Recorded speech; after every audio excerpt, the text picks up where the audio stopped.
Hey, this is Pamela Riemenschneider. I'm the retail editor for Blue Book Services, and this is the Produce Reporter Week in Review. I mean, they kind of dropped a retail news bomb on us this week. What is it? The biggest retail bomb in 5 years since Yeah, Amazon and Whole Foods? yeah. The rumor is, according to sources, that Kroger and Albertsons are going to merge. And when you think about it, you're like, what? I mean, because they're so similar. If you think about Kroger and Albertsons, I mean, Kroger is worth far more than Albertsons, but in store size, in infrastructure, in reach across the US, one's in 34 states, one's in 35 states. They overlap in a lot of markets. But when you count the number of stores that they would have, they would be bigger than Walmart. Oh yeah, That it'd is be over 5,000 stores. right. I mean, they're going to have to if so first my immediate thing was the FTC is going to be like, I'm going to stop you right there. And they're going to go store by store of how many they have to divest to make this happen. And I'm sure there's some dogs in there that they are ready to shed. So that's number one. But then the other things I started to think about, and it's like, what stores are really doing well right now as far as, just very successful and garnering a lot of prestige, a lot of, besides discounters, we're not talking about discounters, we're talking about supermarkets. And is it your neighborhood Kroger? Is it your neighborhood homogenized Safeway, Albertsons? Not really. It's the Hy-Vee or the HEB or the Market Basket. Market Basket is doing tremendously well in its market. Wegmans, Publix, all of these privately held in general, regional supermarkets are the ones that people want to shop at. So what is Kroger Albertsons going to make is it just sheer size and economy of scale? Yeah, I think they get credit for quantity. I mean, you get credit in life for just being there sometimes, and they're there a lot, and it's not a disappointing experience. It's just not outstanding. They're so big, it's hard to move fast like you could at a HEB or Hy-Vee like we have in our neighborhoods. Um, I think it's really interesting. I mean, we have to look at it also from a supplier point of view, and what would this do to suppliers? I think there has to be a lot of concern. Any kind of buyer consolidation is concerning, and when there's fewer buyers, there's fewer places for your product to go, and you never want to be in a situation where all your products going one place because then you're at so much risk. Um, Right. This isn't just buyer consolidation. This is mega buyer consolidation. This is, I mean, and this is stuff that would have to be worked out over like years. I mean, we're talking, you mentioned Whole Foods getting bought by Amazon. That it's 5 years later, and we're still figuring out what they're doing. right, Um, but that was a huge culture change. This is not a yeah, huge culture change. These two chains aren't that different.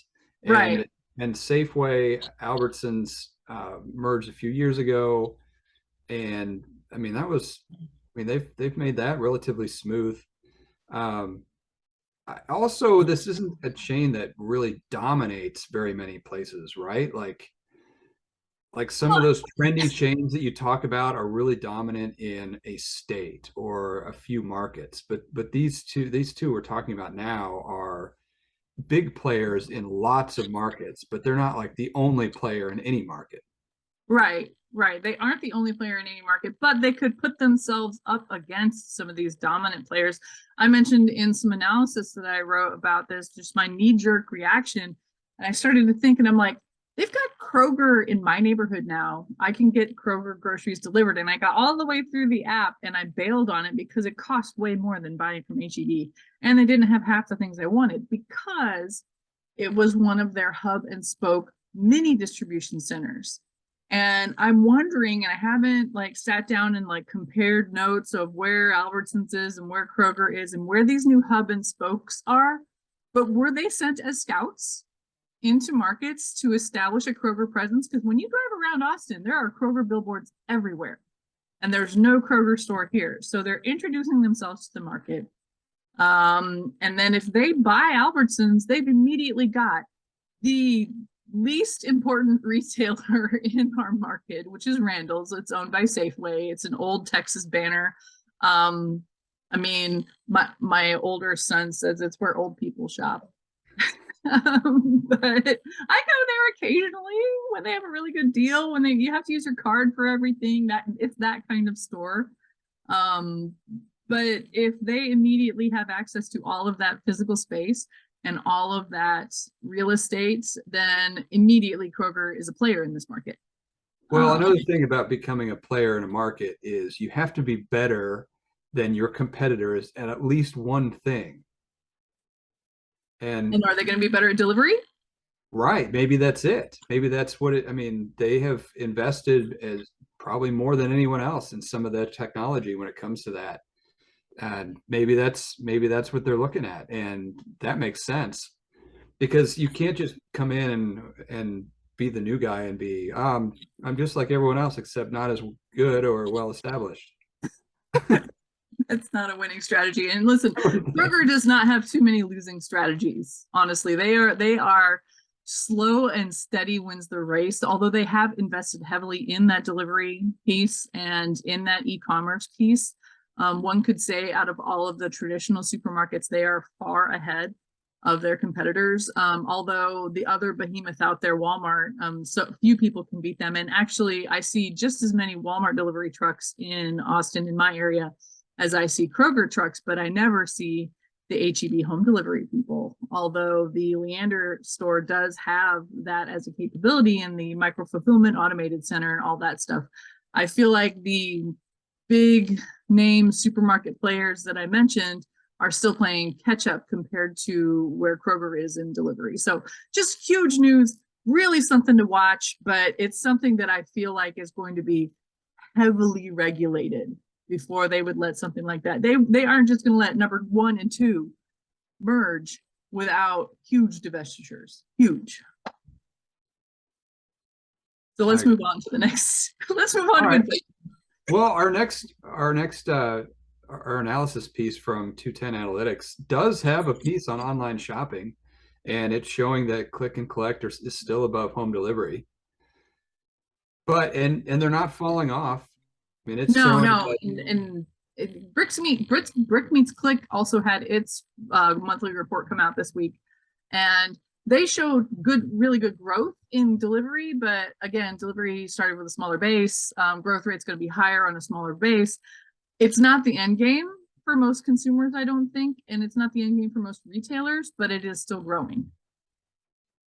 it's a significant part of the business, and I don't think we're going to have anything like a pandemic really weighing Right. into it this winter. I mean, the inflation is the biggest thing, and economic issues are the biggest thing. And I mean, we're in one of the weirdest recessions ever, in that there's no unemployment.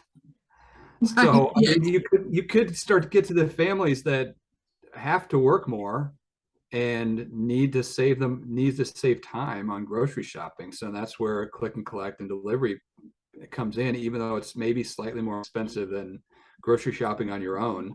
But it's not such an unrealistic niche as it might have been 4 years ago. Right. And other things from that report showed that uh, food inflation, at least in the rest of the grocery store, is far ahead of what it is in fresh produce, which is good news for fruits and vegetables.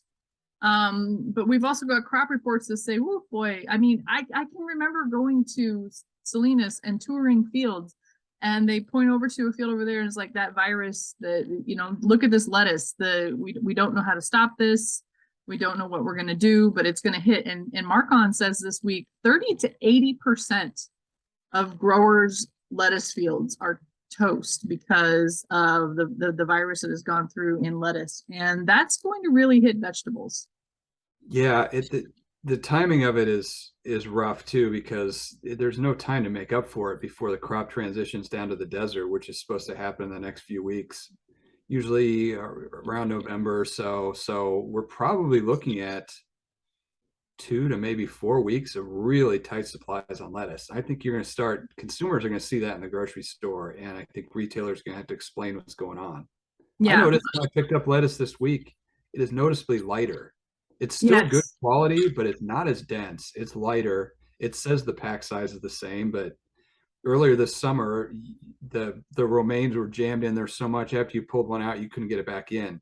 That's not the case right now. Right. It's not the case right now. And that's going to affect things like food service and salad kits, especially because they're going by weight and volume on those and not by number of heads. So you can pick up that 3-pack of hearts of romaine and notice that it's lighter, but still have 3 heads of lettuce technically in there. But the other news this week was that we had a bunch of controlled atmosphere and indoor farms, hundreds of millions of dollars going into those. And even one of the most established players, Mastronardi Produce, was talking about how, hey, they've grown, they had a record year in growth this year. I think that a lot of the indoor farms are going, hey, put me in, coach. I'm ready to play here. Whether or not they have a nice tight head of romaine yet, they don't have that outdoor romaine yet. But one of these days, maybe. Well, that's one of the things that they had trouble competing in is the quality and density of field grown product, but they don't have to deal with weather like field grown people do. And they don't have to deal with I think the virus that they're dealing with in Salinas right now is transmitted by a fly.